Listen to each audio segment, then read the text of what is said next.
మూడు విషయాలు ఉన్నాయండి. నేను మీకు తెలుసు వెంకటకృష్ణ గారు, మా ఫాదర్ కూడా సీనియర్ జర్నలిస్ట్. అవును, ప్రసాద్ గారు. సో నేను ఆయన అడగటం జరిగింది ఈరోజు పొద్దున, కోఇన్సిడెంటల్లీ ప్రసాద్ గారు. అవును. సో మా ఫాదర్ని అడగటం జరిగింది, అంటే ఇప్పుడు మెయిన్ స్ట్రీమ్ మీడియా ఏదైతే ఉంటాయో, న్యూస్ పేపర్లు కానీ న్యూస్ ఛానల్ కానీ, వాటికి ఎక్కువ ప్రభావం చూపిస్తుందా మీ ఎక్స్పీరియన్స్లో చెప్పమని అడగటం జరిగింది మా ఫాదర్ని మార్నింగ్. మా ఫాదర్ కూడా అసలు ఏమాత్రం ఆలోచించకుండా ఇమీడియట్గా చెప్పింది ఏంటంటే, సోషల్ మీడియానే ప్రభావం ఎక్కువ చూపిస్తుంది అన్న విషయాన్ని ఖచ్చితంగా ఈరోజు చెప్పడం జరిగింది. 100% డౌట్ లేదు. మనం ఒకసారి అబ్జర్వ్ చేస్తే, నేను మీరు అడిగిన లీగల్ పాయింట్స్ దగ్గరకు వస్తాను. ముందు జస్ట్ ఒక చిన్న జస్ట్ లాగా చెప్తాను. అలాగే మీరు అబ్జర్వ్ చేస్తే తెలంగాణ మొన్న రీసెంట్గా జరిగిన ఎలక్షన్స్లో కూడా సోషల్ మీడియా ఇన్ఫ్లుయెన్సర్స్ ఒక సపరేట్ ఒక ట్యాగ్ ఇచ్చి కొంతమంది జనాల్ని సోషల్ మీడియా ఇన్ఫ్లుయెన్సర్స్గా గుర్తించడం జరిగింది. అక్కడున్న కొంతమంది చాలామంది కళాకారులు కానీ వాళ్ళందరూ.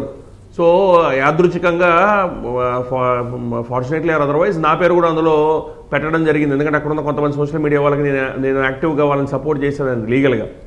సో అలాగే ఇప్పుడు ఆంధ్రప్రదేశ్ రాష్ట్రంలో మీరు అడిగిన విషయానికి వస్తే, ఖచ్చితంగా ఇప్పుడు నాకు కూడా ట్విట్టర్ అకౌంట్ ఉంది వెంకటకృష్ణ గారు. నేను ట్విట్టర్ అకౌంట్ ద్వారా ఆపరేట్ చేస్తుంటాను రెగ్యులర్గా. దానిలో ట్విట్టర్ ద్వారా నేనే పర్సనల్గా పోస్ట్ చేస్తుంటాను. సో ఖచ్చితంగా మనకి ఇప్పుడు ఒక ప్లాట్ఫామ్, ఖచ్చితంగా ఒక అభిప్రాయాన్ని తెలియజెప్పడానికి ఒక మెయిన్ స్ట్రీమ్ మీడియాలో మనకు అవకాశం రానప్పుడు ఖచ్చితంగా సోషల్ మీడియా అనేది మనమే క్రియేట్ చేసుకొని ఒక యూట్యూబ్ ఛానల్లో ఇంకోటో. ఇప్పుడు మీరు అడిగిన క్వశ్చన్కి నేను స్ట్రైట్గా కనుక దానికి ఆన్సర్ ఇవ్వాలంటే, ఆంధ్రప్రదేశ్ రాష్ట్రంలో మహాసేన్ రాజేష్ అని మన టీడీపీకి సంబంధించిన ఒక కార్యకర్త ఉన్నారు, వర్కర్. అదేవిధంగా రీసెంట్గా మనం అబ్జర్వ్ చేస్తే నాన్ రెసిడెంట్ ఇండియన్ అయిన ఎస్ఎస్వి బొద్దులూరి అని ఒక వ్యక్తి, ఆయన యుఎస్ నుంచి ఇండియాకు వచ్చి ఉన్నారు. ఆ తర్వాత ఆయన్ని సిఐడి వాళ్ళ కస్టడీలోకి తీసుకోవటం, ఆ తర్వాత జరిగిన పరిణామాలన్నీ మనకి మీడియాలో కూడా చాలా బలంగా వినపడటం జరిగింది. సో ఈ రెండు కేసుల్లో కూడా నేను అడ్వకేట్ ఆన్ రికార్డుగా ఉండటం జరిగింది, అవకాశం నాకు రావటం జరిగింది. సో అదేవిధంగా తెలంగాణలో కూడా చాలామంది, మీకు చెప్పాలంటే తీన్మర్మల్ అన్న అని ఇంకా చాలామంది కేసులు, మన కంటమనేని రవిశంకర్ ఆంధ్రప్రదేశ్లో, ఆయన ఇప్పుడు రీసెంట్గా మనకి రాజధాని ఫైల్స్ అనే సినిమా తీస్తున్నాడు ఆయన. సో ఆయన కానీ, సో వీళ్ళందరి విషయాల్లో నేను గమనించింది ఏంటంటే, ఎవరో ఒక పార్టీ యొక్క కార్యకర్తను పిలిపించుకొని, ఎవరో ఒకళ్ళు ఏముందిలేండి, రూలింగ్ పార్టీలో ఉన్న కార్యకర్తను పిలిపించుకొని, నా ముఖ్యమంత్రిని ఈ విధంగా సోయన్సో మీడియా, సోయన్సో యూట్యూబ్ ఛానల్ ద్వారా ఇలా తిట్టాడని చెప్పి ఇష్టానుసారంగా కేసులను కట్టి, ఇష్టానుసారంగా వాళ్ళకి 41 ఏళ్ళు ఇవ్వని పరిస్థితులు ఉన్నాయి. 41 ఏళ్ళు ఇవ్వకుండా వాళ్ళని భయపెట్టి వాళ్ళ రాష్ట్రం వదిలి పారిపోయే పరిస్థితులను క్రియేట్ చేసిన పరిస్థితులు కూడా నేనే చాలామంది విషయాల్లో చూశా.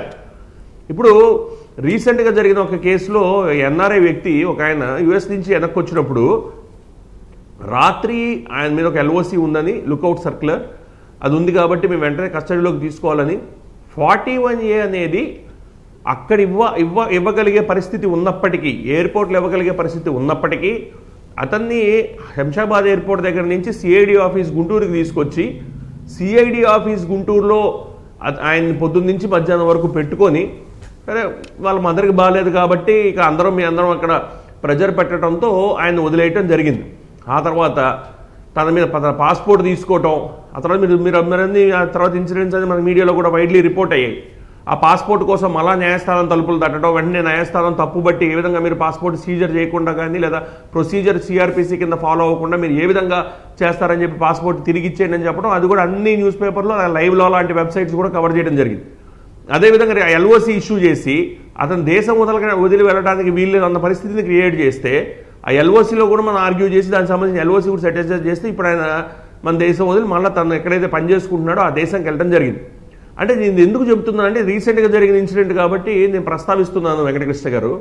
అంటే సోషల్ మీడియాలో ఒక వ్యక్తి ప్రభుత్వానికి తన అభిప్రాయాన్ని, ఇప్పుడు ఇందులో ఈ కేసులో కూడా, ఏ కేసులో అయితే అతని పాస్పోర్ట్ లాక్కున్నారో, ఏ కేసులో అయితే ఆయన ఎల్ఓసి అనేది ఇష్యూ చేశారో పోలీస్ డిపార్ట్మెంట్ వారు, ఆ కేసులో ఆయన చెప్పింది ఏంటంటే, ప్రభుత్వాన్ని సరిగ్గా నడపండి, మీ ప్రభుత్వం వలన ఎవరైతే ప్రజలు ఉన్నారో వాళ్ళు సంతోషంగా లేరండి, మీ ప్రభుత్వం ఇచ్చిన హామీలను మీ ప్రభుత్వం నిలబెట్టుకోవట్లేదండి, మీ ప్రభుత్వము తను చాలా ప్రామిసెస్ చేసి చాలామందికి అలా ప్రామిసెస్ ఫుల్ఫిల్ చేయట్లేదండి అన్న విషయాలు చెప్పినందుకే పరుష పదజాలం కూడా వాడలేదు ఎక్కడ. ఆయన ఒక ముఖ్యమంత్రిని ఎక్కడ తిట్టలేదు.